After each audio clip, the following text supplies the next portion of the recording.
Hello, hello. This is it. Today's the day we finish the book. Okay, all right.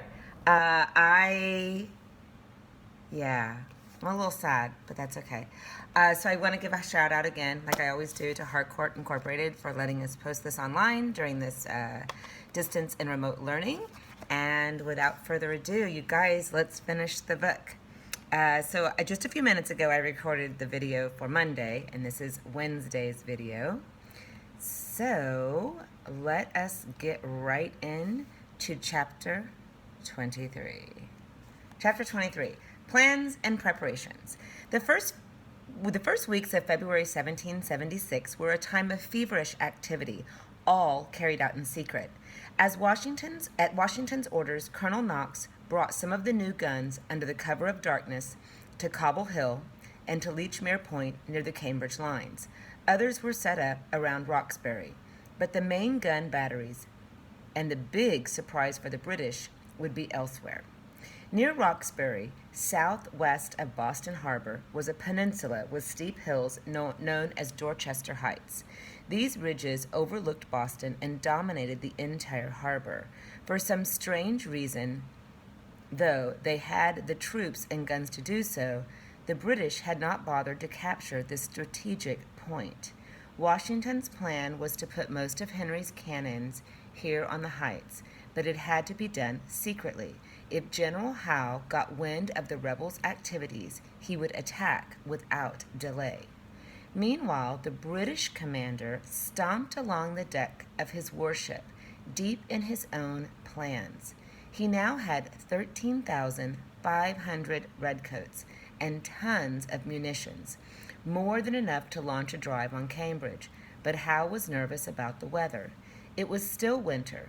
Great windstorms often swept the harbor, and it would be dangerous to move his Marines by boat.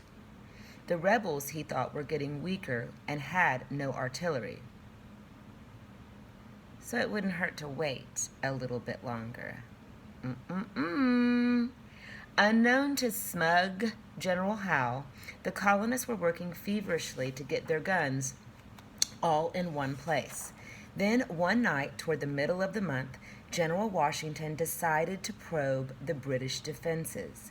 Accompanied by Henry Knox and another colonel named Rufus Putnam, he left Roxbury on horseback. Later, they dismounted and crept silently toward the causeway that crossed the Boston Neck. Guys, remember that Boston looks a little bit like a human neck? And this is the part of Boston where all people live, and this is this tiny little passageway, and it's the only way to get onto Boston, or into Boston, that's not by water. So just to go through that neck. So that they're kind of sneaking into that area to see what they can see. The men moved carefully and quietly. Henry was enjoying this secret foyer. A foyer is like a secret journey or a jaunt. So I'm going to mark that word there. Suddenly, two British officers came galloping towards them. The officers were waving their swords and signaling frantically to a British battery position. A battery is a group of military people positioned near the town gates. Washington and his men were startled. Colonel Knox grabbed his pistol, ready to defend the general. What fools they had been, he thought. How careless. The British cavalrymen drew closer. The colonists turned and raced their horses, leaped into the saddles, and galloped safely back to Roxbury. Henry shuddered when he thought of what might have happened if General George Washington had been captured. Narrow escape or not, General Washington kept busy. A large shipment of powder had arrived, sent from France to New York, and then brought overland. Remember how we were talking about how France helped us in the Revolutionary War? This is one of the ways that they helped us, by sending us munitions and supplies.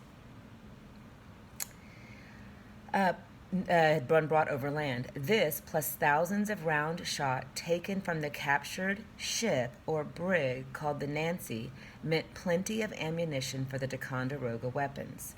Henry and Will worked day and night, and by the 1st of March they were able to report to the War Council that all was ready. General Washington's master plan could now begin. On the night of March 2nd, cannons began firing steadily from the rebel lines north of Boston. Paul Revere Jr., reading by candlelight, heard them. Old Toby, rowing his skiff or his boat near the banks of the Charles River, heard them. Will Knox, working in Roxbury, heard them. And the British aboard their warships heard them too. So that's repetition with all those heard thems. General Howe, peering out from the deck of the HMS Somerset, was very surprised. Why were the fool colonials wasting powder when they had so little to spare? And where did they get those new guns? Well, no matter.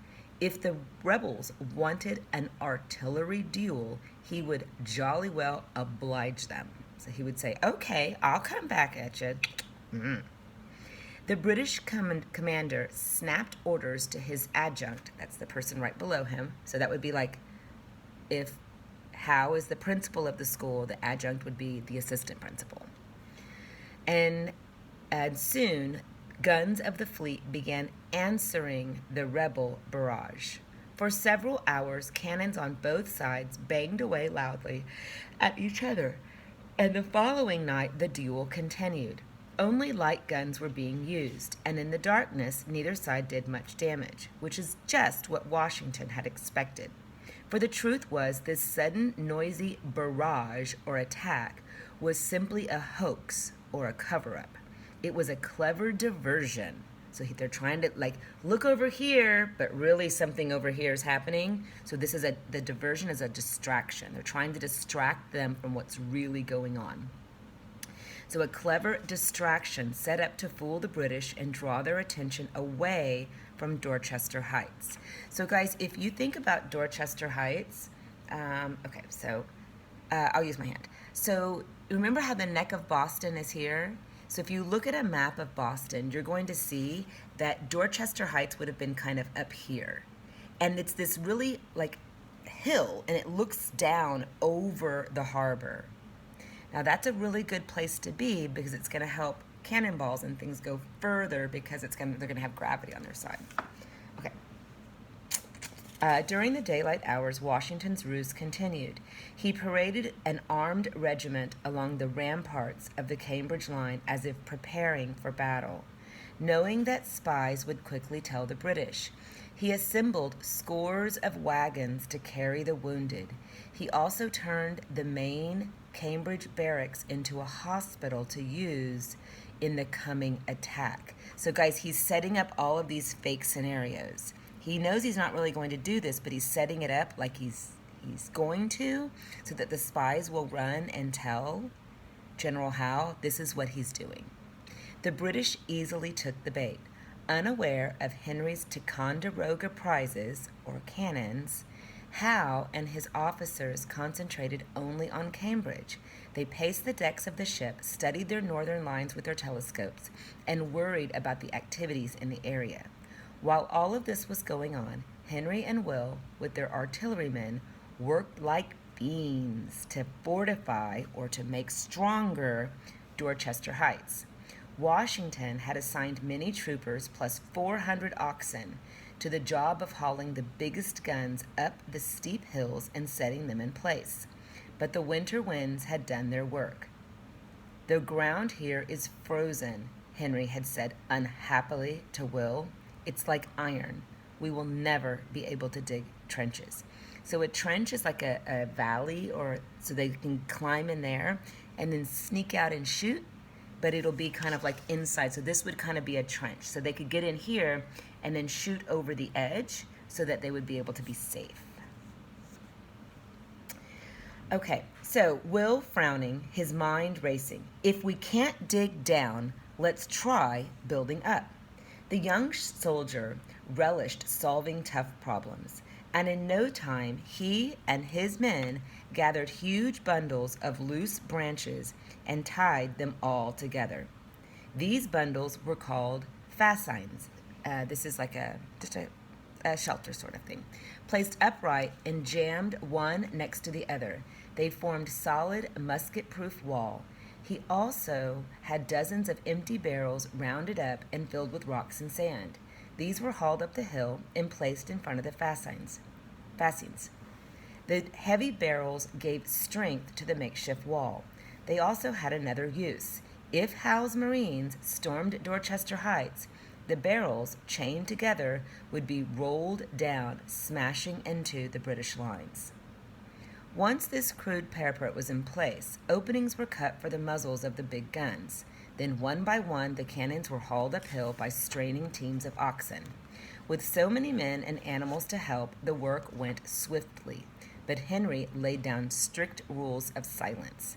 No one was allowed to speak above a whisper. So the reason they can't talk over a whisper is because they're by the water, and sound travels over the water really well. So if I'm having a conversation and I'm on one side of a river and that river's not rushing, it's just tranquil or placid or just calm, my voice will carry right over that water. There's nothing to stop it from moving, and it's like sound frequencies. Okay. They used night lanterns which only shed small patches of blue light. Straw was spread over the hillside to muffle the sound of the carts. Luckily, the wind was blowing from the west, carrying any sounds away from the British. The men worked feverishly and quietly under great pressure. The forts were going up right under the noses of Howe's redcoats, who were patrolling the Boston Neck only a mile away. If they discovered the scheme, they would sound the alarm. The British gunboats would race to the spot and destroy everything. The work started right after dark and went all through the long, moonless night. Henry was on edge, but he tried to remain calm. This was his moment, the goal that he and Will had worked so hard for. With his brother at his side, the colonel was everywhere, up the hill and down, helping to load carts, pushing guns into position, and seeing that each post had a supply of shot and powder, and that each crew knew its duties. All of this was done with signs, gestures, and quiet whispers. Washington, anxious about the plan, moved his headquarters to Roxbury, where he could keep in touch with the works on the ramparts. By 4 that morning, as the first glow of dawn appeared over the eastern bay, everything was finished. The heavy goods, including the runaway mortar and Will's giant 24-pounder, were all in place. Colonel Knox reported this to the commander, who nodded and smiled, but Washington's smile was an anxious one. So far, things had gone smoothly. In the morning, the rebels would face their final test. Okay, chapter 24, The Guns Speak. Definite personification there, super exciting, so here we go. Guys, I'll show you the chapter pages at the very end. At daybreak on March the 4th, a watch officer aboard the HMS Somerset was quietly pacing the quarterdeck. Glancing around the harbor, he happened to look towards Dorchester Heights. What he saw made his jaws drop and his eyes pop wide. He shouted for a messenger and sent him to waken the British commander. "Say it's urgent," the officer called as the messenger raced off. General Howe hurried on deck, pulling a boat cloak over his nightshirt. By then, the officers were also on deck, all of them staring at Dorchester. Howe followed their gaze and gasped in disbelief. There on the ridge, deserted and bare the day before, were 2 massive forts. As the first rays of the wintry sun appeared, the watchers could see a long line of heavy cannons mounted on the parapet, and their muzzles were pointed straight at the British fleet. Sir William swore, means he said bad words. He sputtered, he fretted, he fumed. What manner of black magic was this? How did the Yanks work such a miracle overnight? And where did those guns come from? And why hadn't the British sentries seen what was going on? Looking for someone to blame, Howe raved at his staff officers, who stood in a daze.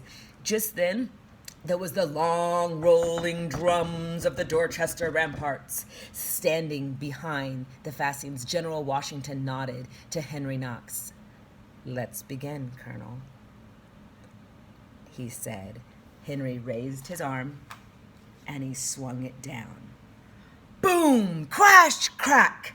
With the billowing smoke and the flashes of flame, the guns of Ticonderoga spoke. They roared out, growling defiance at the enemy who for so long had tormented their city.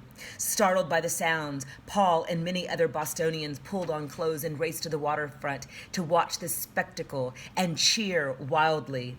After the great opening salvo, that's like a piece of music, like a concert.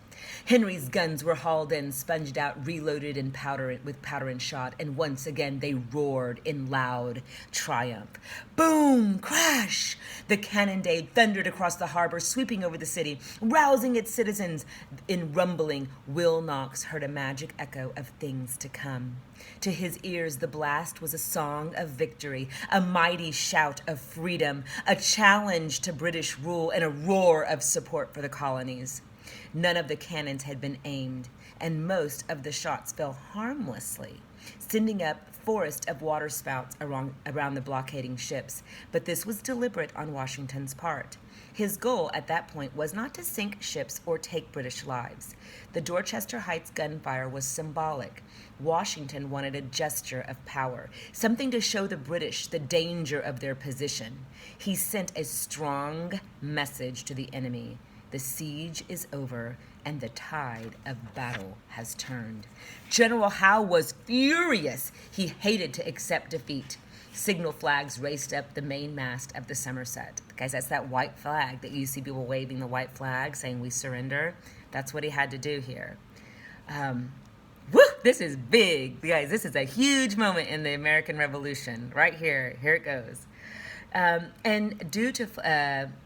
signal flags raced up the mainmast of the Somerset, giving orders to the fleet to return the rebel fire. Oh, no! This is not a surrender. They're going to fight back first. I forgot about this. Woo! Okay. All right. Dutifully, the warships swung into position, bringing broadside guns to bear their audacious yanks. But 100 British weapons belched fire and smoke, pouring hot shot after shot to the Dorchester Heights. Safe behind their barricades, Washington's men calmly waited. The British cannons were powerful, but they had limited movement. The colonists knew the guns of the fleet could not be elevated high enough to damage the ramparts. In fact, Howe's barrage was useless. Remember how I told you they were up high? So, guys, they're trying to shoot those cannonballs going up. So just like the Patriots have an advantage that gravity is going to help move it down, this one, as the balls are trying to go up, they're going to have to fight the force of gravity, which is going to cause them to not go as far. So very clever on Washington's part of his position. Safe behind the barricade, try as they would, his gunners could barely reach halfway up the hillside where their shots fell harmlessly. For a while, the British continued to waste powder and shot, but one by one, the enemy guns began to fall silent. Washington studied the blockading ships and nodded to Henry Knox in satisfaction. In time, with careful attention to range and windage, the rebel cannons could sink the whole British fleet, ship by ship. But Howe still had cards to play. If he came under heavy attack, he might bombard the city and kill hundreds of innocent people, including Paul Jr., by the way. Even in defeat, his Marines could torch Boston and burn it to the ground. So the Patriots had to move carefully. Washington's aim was to free the city and force the British out. He wanted victory, not tragedy. And now that he had the artillery, victory was in his hands. The sun crept higher while Henry's gunners stood by their weapons and waited. The last British cannon gave up and stopped firing. As the grim warships finally turned from Dorchester, the men on the heights set up a loud, ragged cheer. Someone raised his voice in song, and soon thousands of joyous voices were added. Then join in hand, brave Americans all. By uniting we stand, by dividing we fall. In so righteous a cause, let us hope to succeed, for heaven approves of each patriot's deed. Will Knox, his face streaked with powder and grime, came over and put his arm around his brother's shoulder. The two men looked at each other and grinned happily. They both had the same thoughts. Words were not needed. The British were facing a clear defeat. Boston would now be free, and the brothers knew that someday the rest of America would also be free. For the British rulers, this moment was the beginning of the end. For the American patriots, it was the end of the beginning. What a cool line. Chapter 25, what happened afterward? Okay, so this is after, so now we have the guns. We know there's going to be a victory. So this is kind of the rest of the story. The minute General Howe saw the rebel cannons on Dorchester Heights, he knew that his game was over. For a long while, he and his redcoats and warships, who had the upper hand. But the colonist, whose country bumpkins he had once sneered at, had outplanned, outgunned, and outsmarted him. Now the British had no choice. Henry's cannons had roared, and the British Royal Navy would have to quit Boston. But to save face, Howe tried to regard action. But as the rebels expected, he made a half-hearted attempt to capture Dorchester with foot troops. A number of barges and longboats were assembled to carry the redcoats across the harbor, and just as the boats were being loaded, a fierce storm came up. The gale lashing the harbor was almost a hurricane, the kind of weather that Howe had feared. The barges were swamped, men were lost, and the commander called off the attack, which he suspected would have failed anyway. The cat-and-mouse game was almost over, and the messages began to pass between Howe's flagship and Washington's headquarters. There were no written notes or details of what was decided, but historians do believe that a bargain was probably made. The British agreed to not destroy Boston, and in return, the colonists allowed Howe's fleet to sail off unharmed. Now, where they're actually going to end up is going to be New York Harbor. So if you're a Hamilton fan, you know this song. It took a few days to round up extra British ships for his move, and at last, on March 17th, the whole enemy armada scurried out of the harbor, and with it went thousands of hated lobsterbacks. Howe also took along about 900 Tory sympathizers who had stayed in Boston under British protection. As Howe's sails vanished over the horizon, General Washington, with Colonel Knox at his side, led his victorious troops into the city. Boston was free at last. The people welcomed their liberators joyously. Drums rolled, fifes squealed, and there were happy celebrations everywhere. From Town's Gate to Barton's Point to Clark's shipyard to Griffin Wharf. The wonderful news spread quickly, and soon refugees came pouring in from all over the countryside. Lucy Knox hurried from Worcester by the fastest coach to join her now famous husband. Cartloads of food came rumbling into town to feed the hungry Bostonian who had been living on near-starvation diets. Later in the day, at the inn near the North Square, the two old friends, Will Knox and Paul Revere Jr., had a grand reunion, and old Toby joined them to raise his mug of ale in toast to liberty. Paul was eager to hear the story of the cannon trek, and Will soon had a wide-eyed mob around him as he relived the great adventure. The Boston victory, like a stone thrown into a pond, spread wide ripples across the cities and towns of America. Everyone knew that there were years of danger and struggle ahead. The battle would not be an easy one, but the triumph in Boston had put a new life into the young nation. It proved to the colonists that they could indeed defy mighty England and win. Colonel Knox, of course, was the hero of the hour. He was praised and congratulated by all, but as he pointed out to Lucy, he was much too busy to take notice, still humble. He had 1,000 things to do, and one of them was to hand in an exact list of expenses during the long trip. Henry's final bill to Congress for hiring drivers, horses and oxen, buying rope, tackle, animal forage, and so on was 520 pounds, 15 shillings, and 8.5 pence. So in colonial money of that period, not today, but of 1776, the journey cost about $2,500. A real bargain considering it may have well saved the American Revolution. We did it. We finished it. Yay, what heroes. All right, guys, there's a whole bunch of stuff in here that as I read today, I saw that needed to be marked up. Go ahead and pause. But we're not going to sweat the small stuff. Let's get the big stuff marked up, and we're going to move on. All right, you're going to see these big brackets of orange squiggle lines and green. That means we have conflict and suspense throughout the entire page.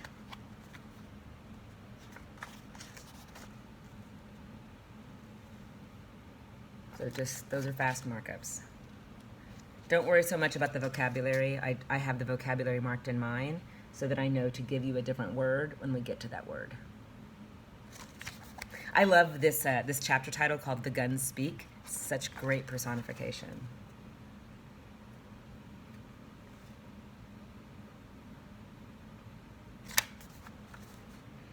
Almost. I hope you guys liked it. It's really amazing when you start thinking about how one guy's vision changed the course of a nation. So the fact that Henry Knox believed he could get those cannons absolutely changed the face of our war.